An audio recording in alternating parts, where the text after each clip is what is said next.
সংবাদ শেষ করার আগে থাকছে সারা দেশে ঘটে যাওয়া নানা ঘটনা নিয়ে টুকরো খবর জানাচ্ছেন ইউসুফ হাসান নাইম।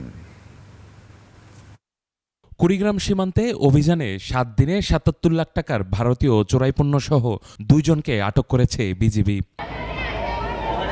গাইবান্ধার গোবিন্দগঞ্জ থেকে হাত পা বাঁধা ও রক্তাক্ত অবস্থায় পরিত্যক্ত ফ্লাওয়ার মিল থেকে যুবকের মরদেহ উদ্ধার।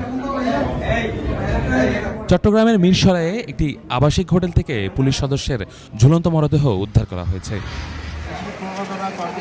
ঝিনাইদহে কৃষকদের মাঝে বিনামূল্যে সার, বীজ ও কৃষি উপকরণ বিতরণ করেছে কৃষি বিভাগ।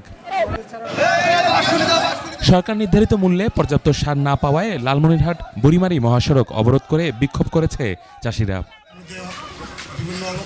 ২৫ কোটি বৃক্ষরোপণ কর্মসূচির অংশ হিসেবে ব্রাহ্মণবাড়িয়ায় শিক্ষার্থীদের মাঝে চারা বিতরণ ও বৃক্ষরোপণ কর্মসূচি পালন। জীবন ও সম্পদের নিরাপত্তা বৃদ্ধি সহ নৌ চলাচলের ক্ষেত্রে সার্বিক শৃঙ্খলা বাড়াতে ব্রাহ্মণবাড়িয়ায় ২০ আগস্ট থেকে ২৯ আগস্ট পর্যন্ত শুরু হচ্ছে নৌযান শুমারি। চুয়াডাঙ্গার দর্শনায় কেরুস ট্রেনিং কমপ্লেক্সে দক্ষতা উন্নয়নে সুযোগ সৃষ্টি ও উদ্যোক্তা প্রশিক্ষণ শীর্ষক কর্মশালা অনুষ্ঠিত হয়েছে। ঠাকুরগাঁয়ে শিক্ষার্থীদের খাদ্য সচেতনতা তৈরিতে অনুষ্ঠিত হয়েছে স্যানিটাইজেশন প্রোগ্রাম। খাগড়াছড়িতে সেনাবাহিনীর সিন্দুকছড়ি জোনের উদ্যোগে ১০ দিনব্যাপী চিকিৎসা ও নার্সিং প্রশিক্ষণ শুরু হয়েছে।